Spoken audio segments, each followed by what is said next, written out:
பாவக்காய் தீயல் எப்படி பண்ணுறதுன்னு பார்க்கலாமா? ஃபஸ்ட்டு கடாய் சூடானதுக்கப்புறம் கொஞ்சம் தேவைக்கு எண்ணெய் ஊற்றிடுங்க. எண்ணெய் கொஞ்சம் நிறையவே இருக்கட்டும், பாவக்காய் கசப்பு போகலாம், அதனால எண்ணெய் நிறைய தேவைப்படும். எண்ணெய் சூடாகும். எண்ணெய் சூடாகிறதுக்கு முன்னாடி தேவையான பொருட்கள் என்னென்னு பார்த்துக்கலாம். பெரிய வெங்காயத்தில் ஒரு 3, அப்புறம் ஒரு 3 அது எப்படி 3 முழு பூண்டு 3 உது, அப்புறம் காரத்துக்கு தேவையான பச்சை மிளகா. நான் ஒரு 5-6 பச்சை மிளகா எடுத்துருக்கேன். அதுக்கப்புறம் பெரிய பாவக்காயில் ஒரு 2 பாவக்காய். இப்போ செய்யலாம். எண்ணெய் சூடாயிட்டு கடுகு போட்டுக்கலாம்.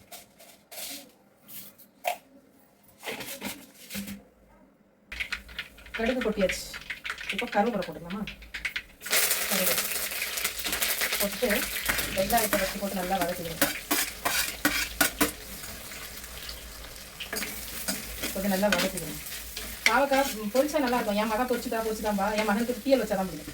அவர் தீயல் வைக்கலன்னா சாப்பிட மாட்டார். அதுக்காண்டி தான் எங்கள் வீட்டில் முக்கால்வாசி நல்லா தீயல் வைக்கிறது. சரி, நல்லா வதங்கட்டும்.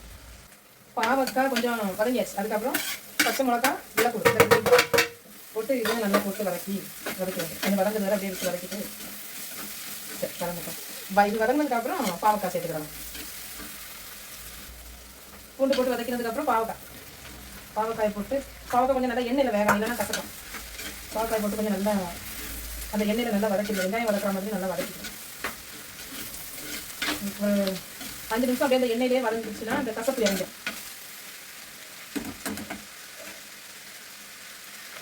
அஞ்சு நிமிஷம் வதங்கினதுக்கப்புறம் மல்லித்தூள் மஞ்சள் தூள் போட்டுருங்க. பச்சை மிளகாய் காரத்துக்கு பச்சை மிளகாய் நான் பச்சை மிளகாய் போட்டுருவேன். பச்சை மிளகாய் காரம் பிடிக்காதவங்க வத்தல் தூள் கூட போட்டுக்கலாம். மிளகாய் தூள் போட்டால் சிறப்பு கலரில் வரும். போட்டு கிண்டி விட்டுட்டு புளி உங்களுக்கு புளிப்பு எவ்வளோ தேவை நமக்கு தேவைக்கு எப்போ புளி ஊற்றி நல்லா ஊற்றுவேன்.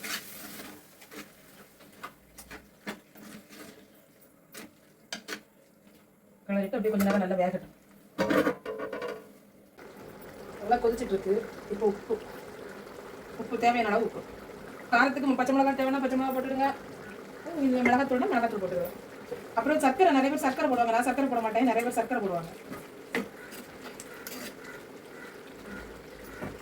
இது கொஞ்சம் வத்தணும். நல்லா கொதிச்சு நல்லா வத்தணும். அப்போ தான் பாவக்காய் வேக ஒன்றும் வேகலை. இன்னொரு 10 நிமிஷம் வேக விட்டால் கரெக்டாக. இப்போ லைட்டாக பெருங்காயத்தூள் போடு. கொஞ்சமாக பெருங்காயத்தூள் போட்டுட்டு வெந்துட்டு நல்லா கட்டி ஆகிட்டு போட்டுட்டு கொஞ்சம் மிளகு போட்டு ரெடி. சர்க்கரை வேணுங்கிறவங்க சர்க்கரை போட்டுருவாங்க. கசப்பு ரொம்ப இருக்காது. இந்த புளியெல்லாம் ஊற்றுறதுனால ரொம்ப கசப்பு தெரியாது. அவ்வளோதான். இதான் தீயல். எங்கள் நாகர்கோயிலில் இதை வைப்போம் நாங்கள், பாவக்காய் தீயல்னு.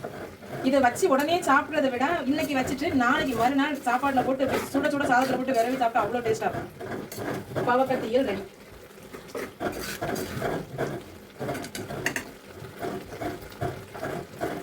பிடிச்சிருந்தா நீங்களும் ட்ரை பண்ணி பாருங்கள், நல்லாயிருக்கும்.